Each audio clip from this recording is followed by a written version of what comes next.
Hi, I'm Lorie Swisher. I am one of the leaders at Shiloh Foursquare Church in Idaho Falls, Idaho. And our pastor, Ben, has asked different ones of us to do devotions. And so it's my turn. And so I'm doing the devotion today. I think that there's a pretty good chance that as I share in these devotions, I'm going to glean a lot from the experience that our family had as my husband had a terminal pancreatic cancer diagnosis. And the things, I like to think of them as little nuggets that we walked away with, things that went in our hearts that maybe really changed us really forever in a good way. So today what I want to share about and talk about is the word anxiety. And I'm thinking that that is going to hit the nail on the head with probably a lot of us. Because all you have to do is look at the headlines, and all you have to do is look at news stories, and anxiety is what is fueling so much of what's going on in the news right now. It's just crazy. But during that time with my family and my husband, as we walked through his journey through cancer, often in the forefront of our minds, there were questions. What about tomorrow? What's going to happen 6 months from now, a year from now? What's life going to be like? And probably one of the biggest ones was, when will this all be over? Does that sound familiar? Don't you wish that we could just say, oh, it's going to be done. 2 weeks, we're going to be back to life as normal. But things have changed. And how do we adapt to that change without being overcome by anxiety? So I want you to know that as we walked through anxiety, the truth was we struggled with it, and it was something we had to fight. I want to share a couple of our entries into the journals that we had at that time. I'll start first with one of Eric's. He said, I've got to fight anxiety about tomorrow. I've had a panicky night. I'm short of breath. How weak and scared I am. Can I make it through this? The anxiety is there because I don't think I'm trusting God's love for us. And then there's me, one of mine. I watch his body weakening. I watch it getting harder for him to breathe, and I see him vomiting several times a day, every day. I see him sleep, and it's hard for me to pray. Why does God feel so distant? Please help me, God, because I'm so desperate. Those journal entries were from two people who were being very real with God, who were being honest. You know, God knows our hearts. He knows what's in them, so we might as well just get everything out that we need to get out as we go before him, and know that he's listening and that he cares. One of the most common verses in the Bible that I'd be willing to bet we've all heard dozens of times is 1 Peter 5:7. It's cast all your care on him, for he cares for you. But you know, I think I really want to focus mostly right now on the second part of that verse. He cares for you. And have you ever noticed how often in the Bible we're reminded of God's great care for us?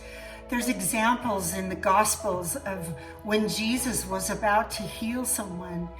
It says his heart was moved with compassion for that person that was experiencing sickness.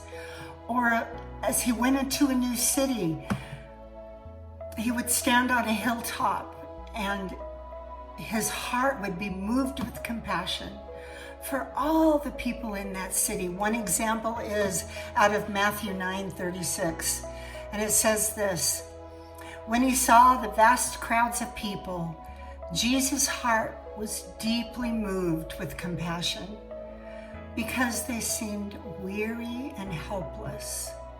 They seemed weary and helpless. His heart was moved with compassion because they seemed weary and helpless. Doesn't that sound like the world today? What's going on? But his heart is moved with compassion. And when we get a hold of the fact that he cares very deeply about everything we feel, when we grasp that, then it's a lot easier to go to his feet and cast those anxieties right down before him and giving those anxieties to him. You know, here's a couple more of our journal entries. Here's one of mine after, these were all pretty much simultaneously around the same time. And here's one of mine, and it says this: I'm learning that God is truly carrying us. It doesn't mean that I don't cry, because I do cry. But finally, a peace is settling in my heart, and I recognize it as coming from God. Thanks, Lord. I'm coming to acceptance that it's all up to him. It seems the peace comes and settles in my heart when I embrace that I can't control or plan our lives. This is beyond my control. This is beyond Eric's control. And I have no choice to trust that it is all his and in his hands. And one little bit longer that was Eric's, but it's so good. Just bear with me as I read it here. As he said, I need to focus on him and not when will this be over. That's up to him. That's up to him. My focus has to move from my sickness to kingdom, his will, not my will. Outside forces push us from comfort into and through a narrow passageway that leads to a portico, a platform that opens us to the reality of a wonderful other world, much like when we were infants in the womb. We were comfortable with being in the womb. There was plenty of food, shelter, and warmth. We did not want to leave, but at a certain point of our growth, we all need a new paradigm, a new environment to stimulate our development. God allows difficult and painful experiences that force us into a realm that we never even knew existed. We find ourselves crying out to God, where are you and why have you forsaken me? When, and here's the best part, all along, he's gracefully taking us to new heights if we will just surrender our broken hearts to him. He cares. We can cast our anxiety on him because he cares for us. During that time, I found a verse in the Bible and I called it my anchor verse, one of my anchor verses for that season of our lives.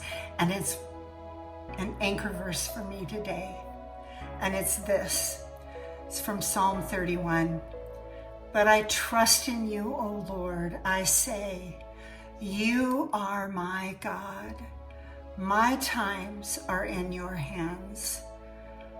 Your times are in his hands. The world's times are in his hands. All of our times are in his hands, and he cares for us. Please know we're here to pray with you and to be there for you. Please, in the comments section, feel free to mention that or private message, and someone will call you. We do love you and care about you, and he especially does, because if we all care so much about one another, how much more does he care for us? We love you.